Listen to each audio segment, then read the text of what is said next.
So when I first tuned in to this eclipse window, I thought it was about the feminine. I thought this journey, because it was called Remembering Receptivity, was all about the goddess. And then in the kind of final hour, the guides were like, you need to do Healing the Father Wound. And so we did Healing the Father Wound just before this journey. And I learned so much about the masculine energy in the first half of this eclipse window. The main thing I learned was that the father energy is the energy that permits you to be sovereign, to be yourself. It's connected to full expression and path action and integrity. And the reason so many of us struggle with those things is because all of us come from lines, father lines, where the male energy was militarized. And what the military do is they literally train the natural power of the masculine out of men. You know, it's meant to be an energy that is about your integrity, your expression, your sovereignty. And of course, nobody is going to be able to follow command and do terrible things to other human beings if they're in their sovereignty and their integrity and in their full expression. And how this shows up in us, this inherited, militarized masculine that isn't even ancient inheritance, it's recent. How this shows up in us is, it shows up in our nervous system. It shows up as fight, freeze, fawn, which is people pleasing, or flight, which, if you think, that's really what the military train the masculine to do. Whereas really the masculine, the truth of the masculine energies is about guardianship, you know? And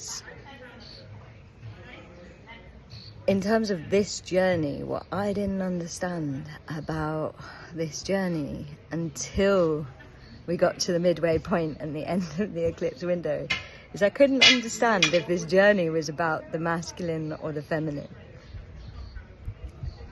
And then last night, I understood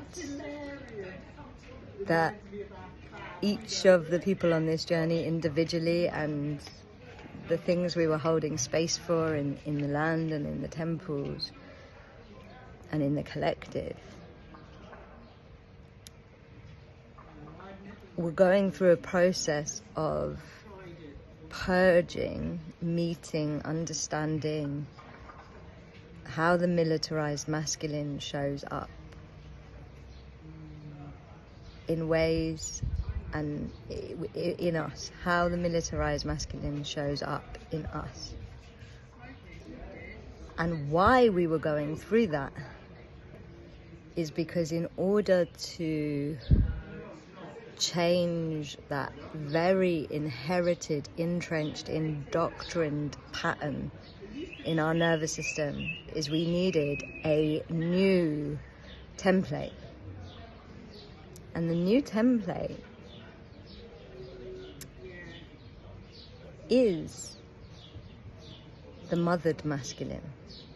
And this is why this journey has been all about Goddess Hathor, because the name, the Egyptian name of Hathor, literally means house of Horus. It is the feminine energy that holds and nurtures and supports the masculine energy into its true leadership.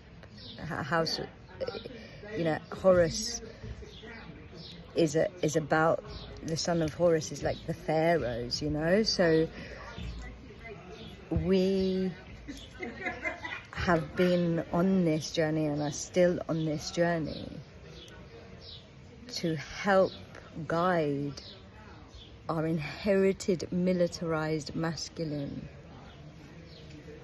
out of that pattern and into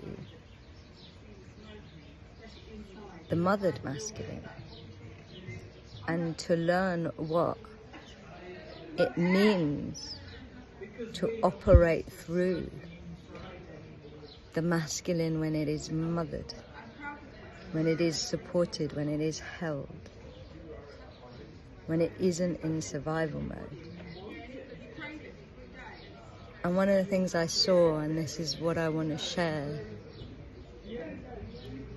is that in times of creating the new earth,